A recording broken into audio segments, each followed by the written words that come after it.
everybody, welcome back for another video.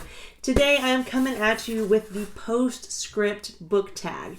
And I watched this video last week over on Red Fury Books. Josh did this tag and he did not tag me. But at the end of his video he said, I'm going to tag all the mats on BookTube. And I'm going to link his video right here so you guys can check it out and, see all the mats he was actually talking about. And I was like, well, I'll be Mattison and I'll just tag myself. So anyway, I just did like I always do and just helped myself. I chose this one because it is a year-end wrap-up type video, but it asks different questions rather than just your typical, what was your favorite book you read? What was your least favorite book? All that kind of stuff. I thought these questions were a little more, I don't know, just something I don't hear every year. And also my year is not completely finished, so I'm not ready to do my top 10 list or anything like that. I just really thought this would be a fun one to transition into end of the year content. Okay, so the first question is, what is the longest book you read? And the book that took you the longest to read. So kind of a two-part question, and I have two answers for it. So the longest book I read in 2022 was A Storm of Swords. And Clipboard says that it is 1,136 pages long. This was a reread for me, and I had a wonderful time. I didn't look to see how long it took me to read it, but I think it took me about a week. For the second part of the question, it asks, what is the book that took you the longest to read?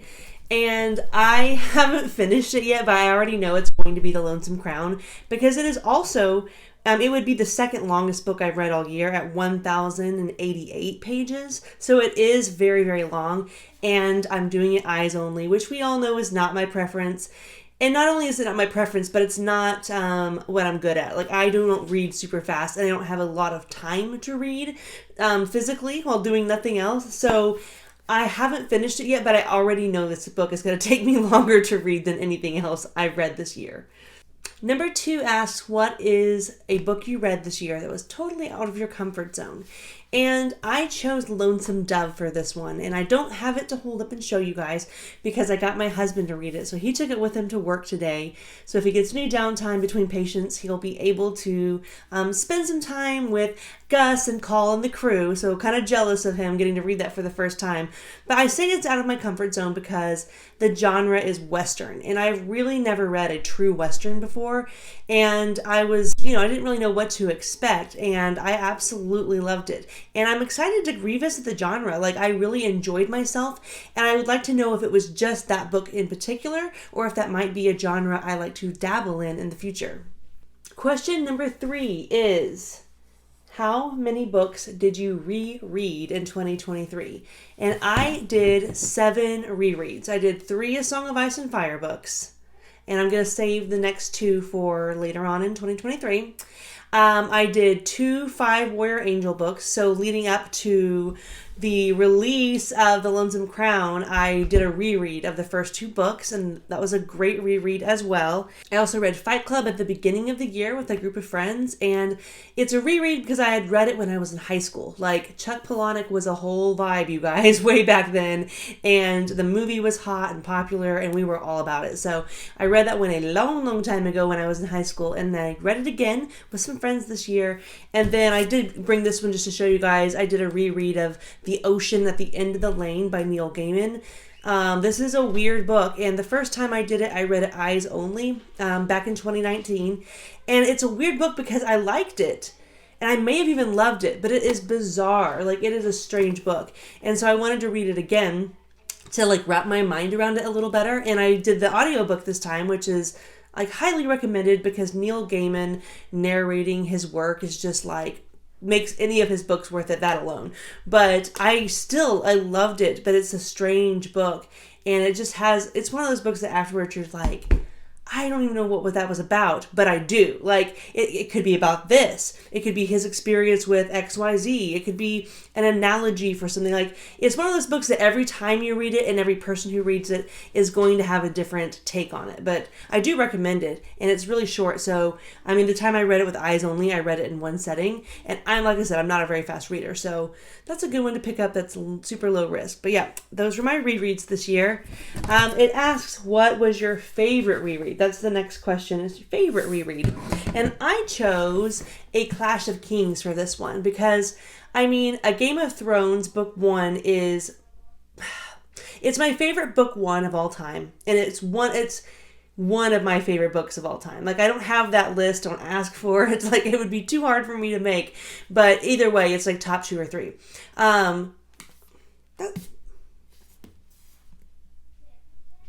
I just realized I'm holding up A Game of Thrones. Hold on. Anywho, pretend like that didn't happen.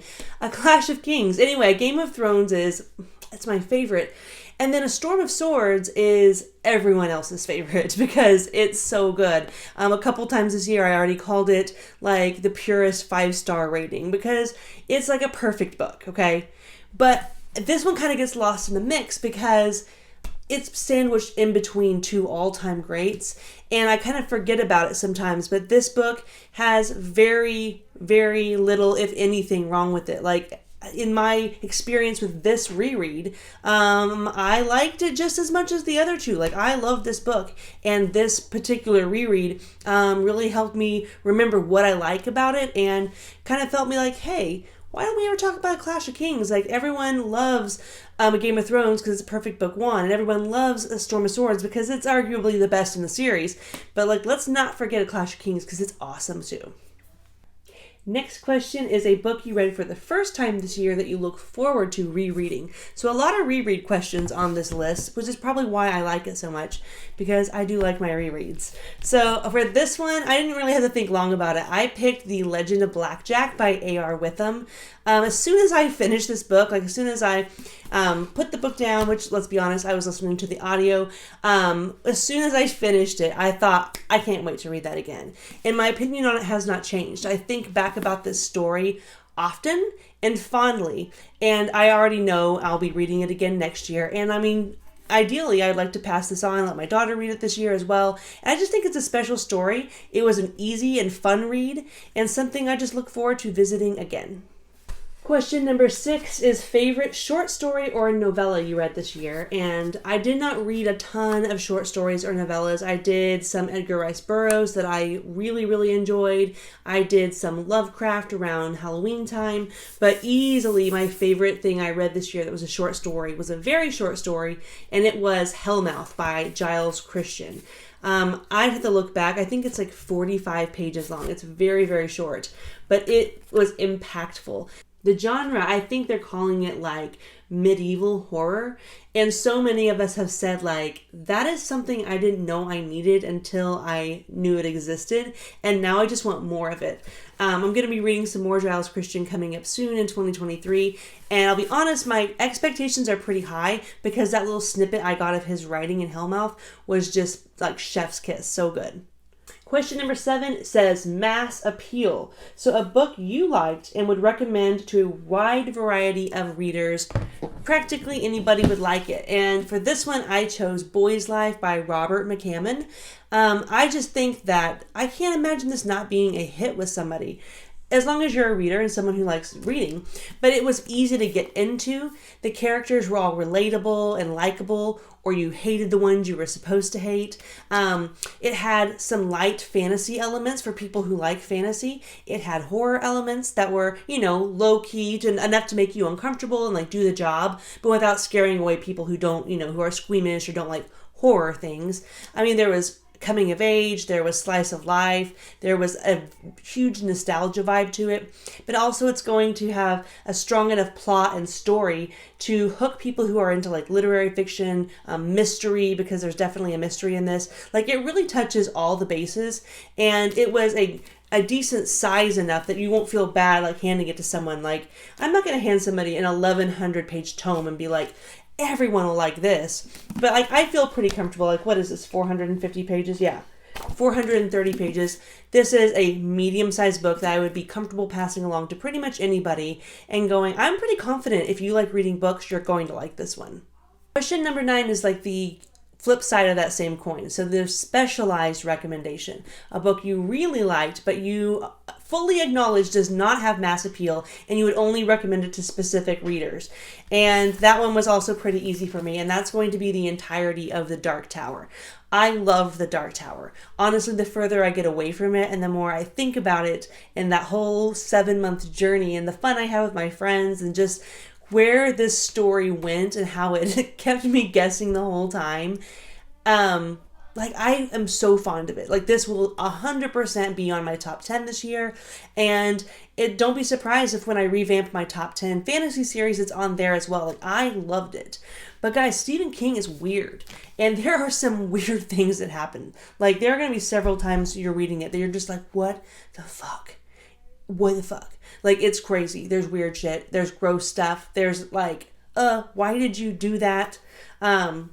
Like, you guys who read this with me, you know I had some moments I was like, I'm going to throw up. Why does he have to be so gross? So I would not recommend it to just anybody because it is fantasy, but it's like bizarro fantasy. And then like Stephen King himself is not for everyone. So it's definitely not a broad recommendation I would make just to anybody and everybody. But for the right people, like, I will find you and I will recommend Dark Tower to you. So that's my answer for that one because I loved it. I am very satisfied and pleased with it, but there were moments that I was like, what is this? And even afterwards going, I can't believe he did that in the story. But the further I get away from it, I don't know, I appreciate it for what it is. So, and the final question says, reflect on your year as a bookish content creator and just talk about, goals and great moments, bad moments, favorite videos, that kind of thing. This was a strange year. Like, I was hoping to hit 2,000 subs this year, and it doesn't look like that's going to happen, but honestly, that is okay. I don't know. I went through a phase where, like, this felt like maybe an obligation or a burden, and as soon as it started to feel like that, I backed off big time because I never want to associate this hobby and this thing I do for fun and personal enjoyment with any type of like obligation or dread or anything like that. And I did take a little break and it did refresh me and I feel good about where things are right now. I mean, I don't have a lot of growth. I don't have, tons of, measurable success, but I'm having a really good time with every video I put out and I enjoy interacting with you guys in the comments and then just like throughout Discord communities and stuff like that. And I'm getting out of it way more than I'm putting into it. So that's a great deal for me. So I hope I don't let people down by being inconsistent with my content and never really growing too much with my quality because that's just not what is like bringing me here. You know what I mean? I would like for my videos, like goals wise, I would like for them to look better and have better quality and stuff like that. But I don't really know how to do that kind of stuff. And there may come a day where I feel like that sounds fun, like learning how to do all the, edits and the cool intros and the special effects and stuff. There may come a day that that part of it sounds fun to me and I'll dive into it. But right now, honestly, it doesn't sound very fun to me. So I'm just kind of keeping it simple for you guys because that's what's fun for me. And I don't think the videos would be very fun if I was dreading making them. Favorite videos I made this year. I do like my Thanksgiving tag because I thought it was cute and ended up being a pretty fun tag. And I'm glad that a lot of you guys tagged yourself and did it. That made me really happy. I enjoyed the the Warband tag. I thought that one was so fun. I was pretty happy with my list that I put together. And also my Warlord Chronicles review. I don't know why, that one was just really fun for me to make. I enjoyed all of those. But I mean, like I said, I have fun with what I make, and that's a lot of what I come up with is just wrap-ups and tag videos and lists and stuff. And it may not be the most unique content out there, but I do have fun making it, and I just am always blown away about how many of you guys actually show up and click the videos and watch them and seem to enjoy them. So thank you guys for another great year, and I hope you had fun, and I can't wait to just keep doing more of the same next year. I'm so bad about this part. I am supposed to tag somebody, and so I'm going to tag Theo, and I'm going to tag Scott. So I'm going to link their channels, Rekindle Reader and Bald Booktuber, down below, and I hope they make this video. I know everyone is pumping out a lot of different upcoming in the new year content, as well as wrap up this current year content. So this one may get lost in the mix. I don't know, but I did think it was a fun tag, so I'd love to see you guys do it as well.